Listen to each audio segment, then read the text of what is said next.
Ever wonder about the ultimate shortcut, for a wealthy person from another country to get a green card, start a new life here in the US today on the deep dive? We're really going to unpack that. We're looking at two pretty different ways high net worth folks might try to get US residency. There's the established one, the EB-5 Immigrant Investor Program, been around a while. And then there's this newer, much bolder idea, the proposed gold card visa. Now, for this deep dive, we've gathered quite a bit of material. We've got articles from Newsweek, clips from YouTube channels like Immigration Talk Show, CNBC, plus legal breakdowns from firms like Serge Bauer, PC, Global Citizen Solutions, insights from Outbound Investment Group, EB-5N, even, the nitty-gritty details on Wikipedia.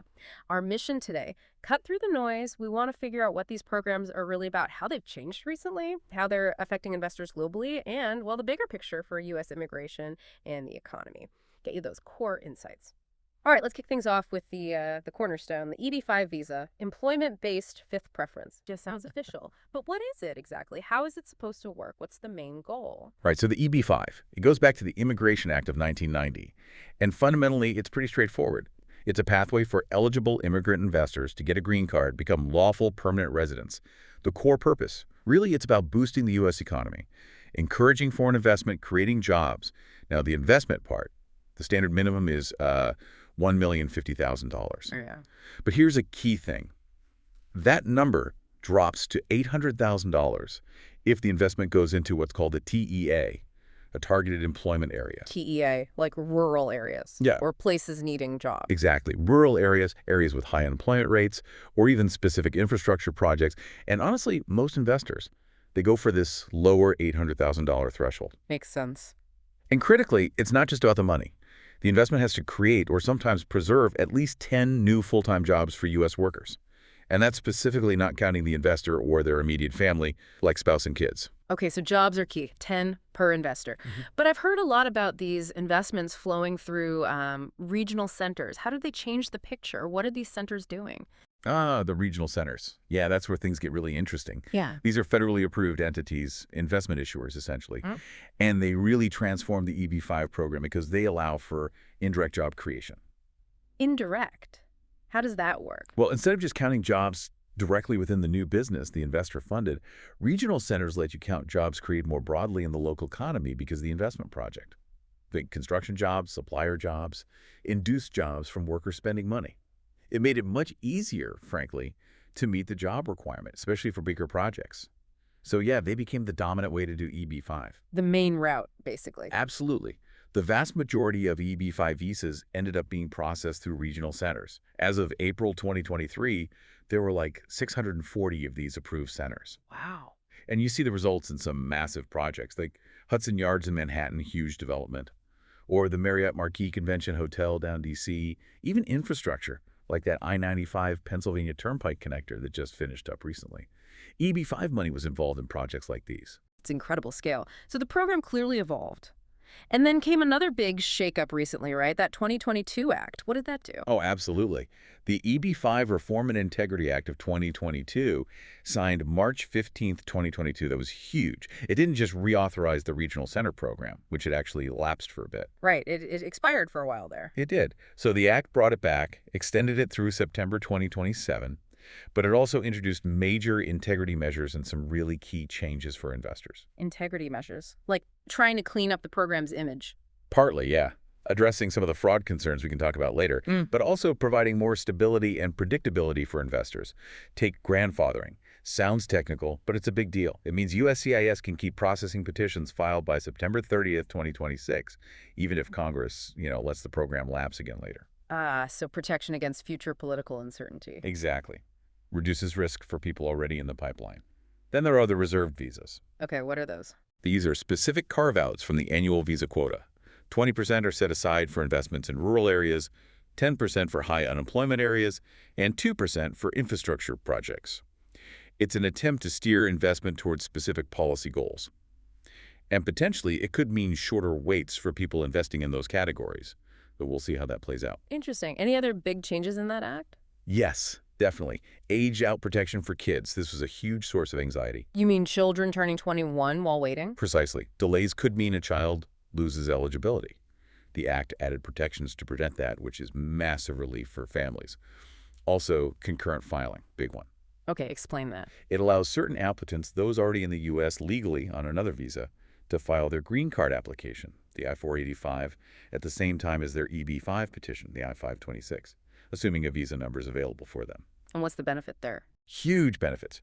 They can often get work permits and travel documents much faster, sometimes in just a few months, so they can work, travel, live more normally while the main green card process unfolds. Oh, and there are also new protections for investors if, say, their regional center gets terminated or the business fails. As long as they acted in good faith, more safeguards. Okay, so that 2022 Act really tried to modernize and stabilize things. But let's get practical. For an investor, what does this journey actually look like, especially the waiting? How long are we talking? Yeah, the timelines. That's often the elephant in the room. It's a long haul. Overall, you might be looking at anywhere from 2 to 5 years just to get the conditional green card. Conditional. Right. The first green card is only valid for 2 years. After that, you have to apply to remove the conditions by proving the investment was sustained and the jobs were created. And the processing times for the specific forms can be daunting. The initial petition, Form I-526. Currently, USCIS is reporting averages that can stretch towards, well, potentially 70 months or more in some cases. Let's say roughly 6 years, give or take. 6 years just for the first step approval. It can be, yes. Okay. And then the form to remove conditions, the I-829, that can take another, say, 22 to maybe 48 months. So add another 2 to 4 years. Wow. That's a serious commitment. It absolutely is. And to track where things stand, investors rely heavily on the Visa Bulletin. The State Department puts it out monthly. It shows visa availability based on when you filed and your country of origin. It's essential reading. Right, because your country matters a lot. This is where retrogression comes in, isn't it? What is that and who gets hit hardest? Exactly. Retrogression. It's basically a backlog. It happens when visa demand from one specific country bumps up against the annual per-country limit, Which is? capped at 7% of the total annual EB-5 visas, which is around 10,000 per year globally. It's about 700 visas per country, roughly, before a backlog potentially starts. And historically, this has massively impacted investors from China and, more recently, India. The demand just swamped the supply. How bad did it get? Well, back in 2014, for example, 85% of all the EB-5 visas issued went to Chinese nationals. That created an enormous queue. So the wait times just ballooned for them. Dramatically. If you look at, say, the Visa Bulletin from August 2025, it showed India's final action date for the main EB-5 category advancing, but only to November 2029. Meaning people who applied before November 2019 might finally be getting close? Potentially, yes. Yeah. But think about that applying in 2019 and maybe getting a visa in 2025 or later. And China's date actually jumped forward significantly in that bulletin, almost 2 years, but only to December 2015. So people who applied in 2015 are still waiting? Many are, yes. And even with the new reserved visa categories from the 2022 Act, meant to maybe offer faster routes. The January 2025 bulletin warned that even those might see backlogs later this year because demand is picking up again. It's complex. So some countries wait years, even decades, while others... Others face no backlog at all. Applicants from most countries in Europe, Latin America, the Middle East, other parts of Asia, they often have visas immediately available once their I-526 is approved. Current processing. That disparity is stark. You mentioned a quote earlier. Yeah, from Reddit. It really captured the feeling.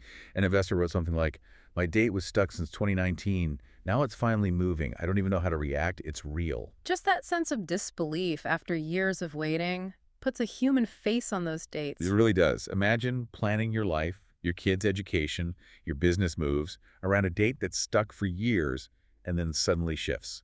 The uncertainty is immense. Definitely. But you also mentioned an upside, something from the 2022 Act, that concurrent filing. That sounds like a big positive for some. Huge, yes. It's a major advantage for those who qualify. So again, this is for investors who are already in the U.S. legally on a different visa. Like a student visa or a work visa like H-1B. Exactly. F1 students, H-1B workers, Right. L-1 intercompany transferees, others too. If they file their EB-5 petition, the I-526E, and a visa is considered immediately available for them. Which it would be if they're not from a backlogged country. Correct. Then they can file Form I-485, the application to adjust status to permanent resident, at the same time, concurrently. And the practical benefit is? Speed and stability while waiting. They and their spouse and kids included with the application can typically get employment authorization documents, EADs, work permits, and advanced parole travel documents much, much faster. How fast? Potentially within, say, 30 days to a few months, instead of waiting years for the EB-5 petition itself to be approved. So they can work legally, travel in and out of the U.S. without jeopardizing their application, while the long green card process grinds on. Precisely. It takes away a lot of the limbo and uncertainty for those already living and working here. It's a really significant improvement. Okay. So recent reforms, concurrent filing, seems like steps in the right direction. But the EB-5 program hasn't always had a smooth ride, has it? It's faced a lot of criticism over the years. Oh, absolutely. It's definitely faced significant scrutiny. Some critics have been very harsh, describing it as riddled with corruption and national security vulnerabilities. Strong words. Were there specific cases that fueled that? Yes, several high-profile ones. There was the interbank scheme way back in 2000. More recently, and maybe more famously, the J-Peak ski resort fraud up in Vermont. I remember hearing about that one. Right. The developers were accused of basically running a Ponzi-like scheme, misappropriating hundreds of millions of dollars from EB-5 investors meant for resort improvements. It was a huge scandal. So real fraud hurting real investors. Definitely. And led to increased oversight. The SEC, the Securities and Exchange Commission, even issued an investor alert back in 2013, specifically warning about scams exploiting EB-5. They also highlighted their whistleblower program, encouraging people to report fraud and potentially get rewarded for it. Did the criticism ever reach the level of trying to shut the whole program down? It did. Politically, it's been controversial. Senators Dianne Feinstein and Chuck Grassley, for instance, were longtime critics. They actually introduced a bill in February 2017 to terminate the regional center program. What was their main argument? Their core argument was basically that the program amounted to selling U.S. citizenship, or at least green cards. They questioned whether the job creation was real or reliably measured, and argued it primarily benefited wealthy developers and financiers, not necessarily the communities it was supposed to help. So a fundamental debate about whether it achieves its stated goals and at what cost. Exactly. That tension has always been there. Okay, so you've got this established, complex, sometimes controversial EB-5 program trying to reform itself, and then seemingly out of nowhere comes this proposal for a completely different approach. The gold card, what's the story there? Right. So February 25th, 2025, President Donald Trump announced this idea for a new gold card program. And he was very explicit. It's intended to replace the EB-5 visa. Replace it entirely. And how would it work? What's the price tag? The proposal was a $5 million payment. But here's the crucial difference. That payment goes directly to the U.S. government. Not invested in a business. Correct. No requirement to invest in a specific business or project. No job creation mandate tied to it. It was pitched essentially as straight cash to the government. Wow. That's a radical departure from EB-5 structure. What was the rationale given for that? The economic claims were, well, ambitious. President Trump suggested selling 1 million of these cards could bring in $5 trillion, or 10 million cards for $50 trillion. 50 trillion. That was the number floated. The argument was this money could help pay down the national debt. He also argued more generally that these wealthy immigrants would naturally spend money, pay taxes, and end up creating jobs anyway, just by being here and being active economically. So the pitch is pure revenue generation for the government, plus the broader economic activity from worthy residents. But how does that stack up against the EB-5's focus? I mean, is attracting wealth the same as targeted job creation? Well, that's the core question, isn't it? There's definitely an economic case for attracting wealthy, talented individuals. Many countries try to do it. But the gold card proposal, by explicitly removing the direct job creation or specific community investment link that defines EB-5, makes it very different. How so? EB-5, for all its flaws, is designed to channel investment and job creation into specific areas, often underserved ones via the TEAs. You can measure, or at least attempt to measure, the direct local impact. The gold card, as described, it's a general revenue contribution. The downstream economic benefit spending, taxes, maybe indirect jobs are more diffuse, less targeted, and maybe harder to guarantee or track in the same way. It's a different economic philosophy. A very different philosophy. And presumably this proposal hasn't exactly sailed through without pushback. What kind of hurdles or criticisms has it faced? Oh, significant headwinds.